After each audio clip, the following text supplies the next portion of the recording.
केवल 500 रुपये में मंथली फीस देकर बच्चा पहली से 5वीं पढ़ सकता है। जो फी पे नहीं कर सकता है, मैम ने इसको बिल्कुल फ्री ऑफ कॉस्ट उसको पढ़ाया जा रहा है। जहाँ बच्चों को यूनिफॉर्म फ्री मिलती है, मिड डे मील मिलता है, टैब्स मिलते हैं।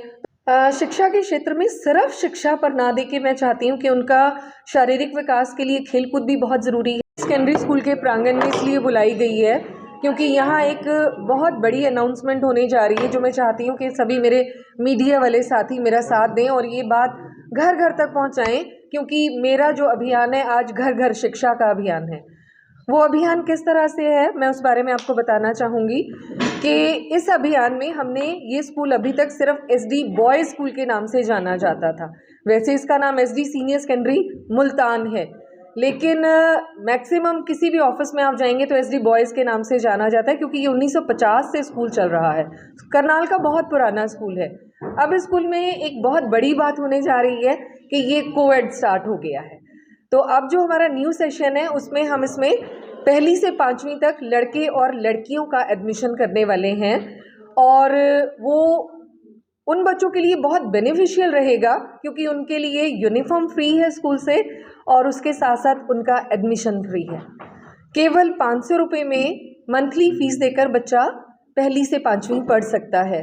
कई बार स्कूलों में हिडन चार्जेस रहते हैं कि स्पोर्ट्स फंड है, एक्टिविटी फंड है। अनाउंसमेंट के बाद मेरे यहाँ अगर मैं 500 अनाउंस कर रही हूँ तो वो प्योरली 500 है, 501 रुपये भी नहीं लिया जाएगा।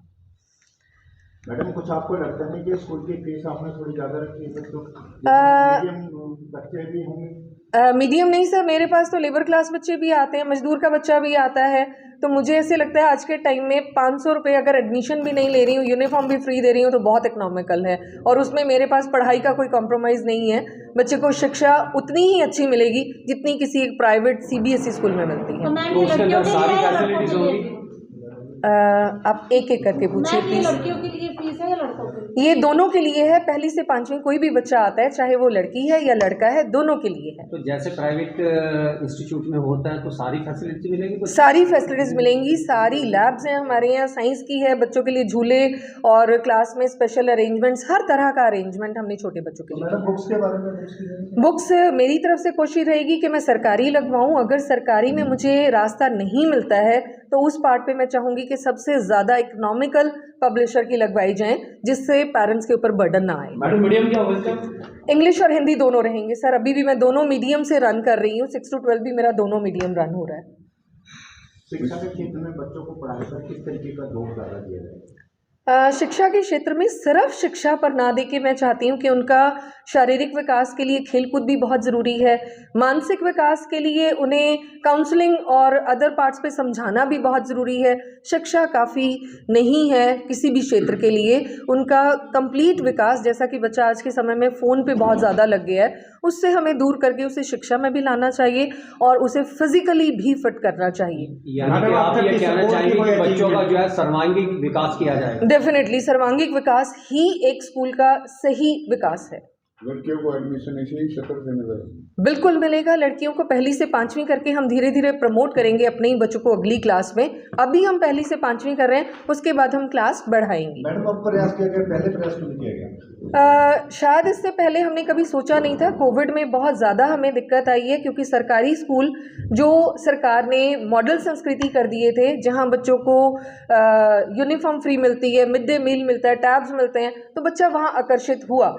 लेकिन वहाँ से वो नाम कटवा के आया, क्योंकि वहाँ कुछ ना कुछ दिक्कत की वजह से मेरे पास मेरे बच्चे वापस भी आए हैं, तो बच्चा कम हो गया स्कूल में। तो तब मैंने ये सोचा। कोई अचीवमेंट स्कूल की जो आप जनता को बताना चाहें? डेफिनेटली ये PTI सर हैं जो आपसे जुड़ेंगे और ये बताएंगे कि हमारे बच्चे गेम्स के थ्रू नेशनल लेवल तक जाते हैं, और कोई गेम ऐसा नहीं है जो मेरे स्कूल में अवेलेबल नहीं है। नेशनल लेवल तक कोई बच्चा गया? मेरे जो अभी महाकुंभ चल रहा है करंट में, इसमें 3 बच्चे मेरे स्टेट लेवल पे पहुंचे हैं। कौन सी गेम में? सर, एक वेट लिफ्टिंग में है, 2 मेरे ताइक्वांडो के, एक फेंसिंग में गया, और काफ़ी बच्चे मेरे ऐसे हैं जो शाही के अंदर अभी गए हुए हैं, जो शाही में कोई गोल्ड नर्सरी में। हाँ जी, मेरा एक राम बच्चा है वेट लिफ्टिंग में डिस्ट्रिक्ट लेवल पे कंटिन्यूसली गोल्ड मेडलिस्ट रहा है। All India level?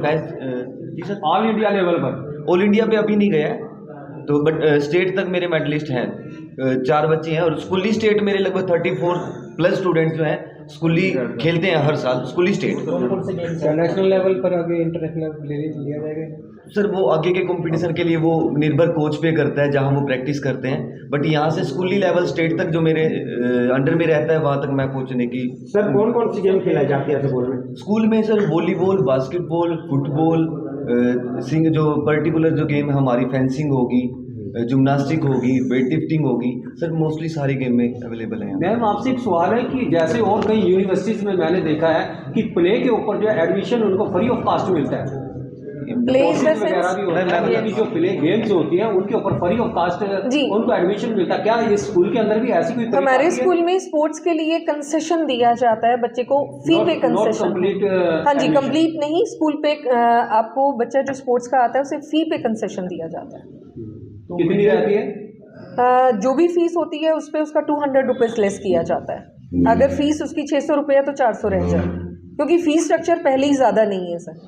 क्योंकि मेरे पास से बच्चा 1100 रुपीज़ में मेडिकल पढ़ जाता है, वो भी प्रोफेशनल टीचर से, नॉन मेडिकल, मेडिकल, कॉमर्स सभी स्ट्रीम्स हैं यहाँ। तो 1100 लास्ट फी है मेरे स्कूल की, जो 500 से शुरू होकर 1100 पे ख़त्म हो जाती है। जैसा कि सरकार अब खेलों को प्रोत्साहन दे रही है, प्लेयरों को भी प्रोत्साहन दे रही है, एडमिशन दिया जाए। यहाँ मैं आपको एक छोटा सा क्लू दूंगी जिससे आप अपने चीज़ों को चेंज करना चाहेंगे।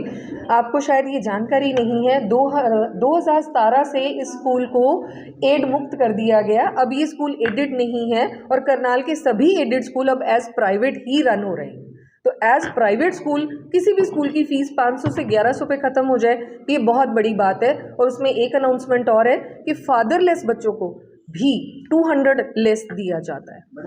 मैम कोई इंटेलिजेंट बच्चा है और उसके पेरेंट्स फीस नहीं भर सकते, तो उनके लिए आपके स्कूल में क्या विशेष रहेगा? उसके लिए मैं अपना खुद का एक्सपीरियंस बता रही हूँ कि मेरी 12th कॉमर्स में एक बच्चा है जो फ़ी पे नहीं कर सकता है। मैम ने उसको बिल्कुल फ्री ऑफ कॉस्ट उसको पढ़ाया जा रहा है, बुक्स भी उसको प्रोवाइड करवाई जा रही हैं, यहाँ तक कि उसको यूनिफॉर्म की भी कोई दिक्कत है वो भी हम प्रोवाइड कर रहे हैं बिल्कुल फ्री ऑफ कॉस्ट। जो बच्चा हमें लगता है ब्रिलियंट है, जो कैपेबल है पढ़ने का, जो हमारे स्कूल का नाम रोशन करना चाह रहा है, उसके प्रति मैम की जो ये रहता है कि उनको फ्री पढ़ाया जाए। और ये है हमारी क्लास में ही बच्चा है, जो ये नहीं है कि एक मेरी क्लास में है, अदर क्लासेस में भी बहुत सारे बच्चे हैं जिनको हम फ्री ऑफ कॉस्ट पढ़ा रहे हैं। यहाँ तक कि बहुत सारे बच्चे ऐसे हैं। अभी तक स्कूल में कितने बच्चे हैं, कहाँ से बच्चे आते हैं?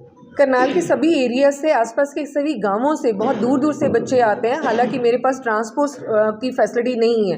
ट्रांसपोर्ट की फैसिलिटी ना होने के बावजूद बच्चा बहुत दूर के गांवों से मेरे साथ जुड़ा है। बसेस के थ्रू आते हैं, ई रिक्शा के थ्रू आते हैं। ये तो आप सभी जानते हैं कि अब बहुत से स्कूलों ने ट्रांसपोर्ट बंद कर दिया है क्योंकि थोड़ा सेफ्टी इश्यूज़ को देखते हुए। तो मेरे यहाँ तो है भी नहीं है, लेकिन बच्चा हर एरिया से आता है, हांसी चौक से, सदर से, फूसगढ़ से। कोई एरिया करनाल का ऐसा नहीं है जहाँ से मेरे पास बच्चा नहीं आता है। कोई ऐसे अन्य स्कूलों से आपके स्कूल की कोई ऐसी उपलब्धि जो आज भी आपको आपके नेतृत्व में कुछ ऐसा कोई कार्य है? जब 2017 में मैंने ये स्कूल ज्वाइन किया था तो उस समय बच्चे मेरे बहुत ज़्यादा अच्छे नहीं थे हालात से। वो चप्पल पहनते थे और शर्ट भी बाहर रहती थी पैंट से। तो जो उपलब्धि और सुधार मेरे आने के बाद मैंने किया है वो एक यादगार है स्कूल में कि अब बच्चा, अगर आप इस वक्त कैंपस में मेरे विज़िट करते हैं, आपको टाई बेल्ट में नज़र आएगा और वेल ड्रेस्ड होगा और साथ में आई कार्ड भी होगा। आप देख के पहचान नहीं पाएंगे कि ये इतने कम पैसों में इतनी अच्छी फैसिलिटी में पढ़ा। अगर बात करें तो सलाम एरिया में आपने सब कुछ किया, आपने अपने सहयोगियों की एक अच्छी टीम के साथ किया। डेफिनेटली, क्योंकि अगर टीचर्स मुझे ये हेल्प नहीं करें तो एक लीडर कभी भी टीम के बिना काम नहीं कर सकता। मैम अगर बात करें स्लम एरिया में ऐसे बच्चे पाए जाते हैं, इंटेलिजेंट बच्चे, क्या डेफिनेटली वहाँ विज़िट करते हैं, कन्विंसिंग करते हैं। और मैं आप लोगों के माध्यम से उन बच्चों तक भी ये मैसेज पहुँचाना चाहूँगी कि अगर कोई बच्चा ऐसा है जिसमें कोई स्पेशल क्वालिटी है, स्टडी वाइज वो बहुत अच्छा है, तो मेरे साथ बहुत से हाथ जुड़े हैं NGO के, मैं उसकी मदद करना चाहूँगी। ठीक है।